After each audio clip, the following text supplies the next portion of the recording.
Now, as far as your skill set being a customer service representative, you'll notice that you have a tonality of almost wanting to serve, right? Like too much customer service, like, hey Jim, how you doing? It's a great day. Hey, I appreciate you taking the call.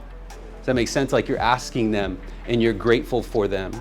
But as a loan officer, you have to almost switch it to the point where they need to be grateful to work with you, right? Kind of like when you deal with an accountant or a doctor or an attorney, if you guys have ever dealt with one, they are subject matter experts, they are consultants, they are experts within that specific niche.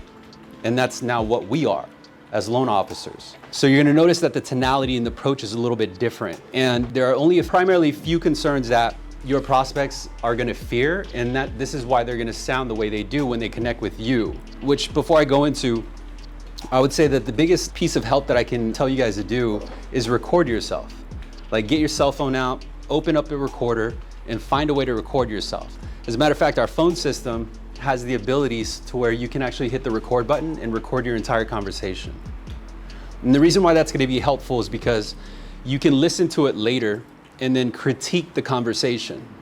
But also, you're gonna notice that a lot of the objections that you come across, like I'm not interested, I want your lowest rate, what's your fee, what's your cost, it comes right about the same exact time, each and every single time.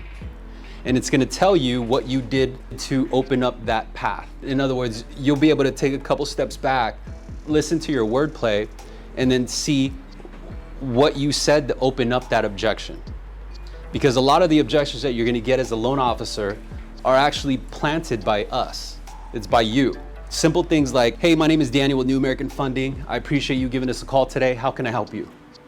That's allowing them to give me objections or take control of the conversation. And so after this meeting or later on today, if you go to salesremastered.com, you can actually download a copy of a free sales script.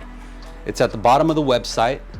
And I would strongly recommend that you memorize that script, because not only is it designed for our cycle, our engine, but it's going to help you keep control of the conversation. What you're gonna notice in that email, and there's an outbound script on there as well, what you're gonna notice about that script is that never do I ask, how can I help you? And the reason for that is because I know that they're only calling me for so many reasons, right? They're not calling me to change their oil, they're not calling me, see what the market's like.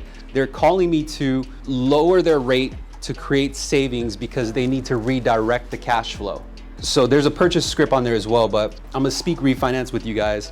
And oftentimes when these people call in, as consumers, they're gonna be on guard because they only know you as a salesperson, right? Especially when you say, hey, this is a loan officer and you sound like a salesman. When we connect with a consumer, we can't take it personal if they get too aggressive with us. Right? Like, hey, Daniel, before I tell you my last name, just let me know, can you give me a 2.5% 30-year fixed? We can't go back into our customer service type mentality and say, yeah, let me go and check that out for you, sir, right? Because that's the customer service side of us speaking. Instead, we gotta be very adaptive and very flexible. And so even if he did hit me with that objection, you have to be flexible enough to say, yeah, let me show you how to get it. What I'm gonna do is ask you a few questions first. And I'm gonna make sure I can even complete this call so I can send you out the information that you need. Make sense?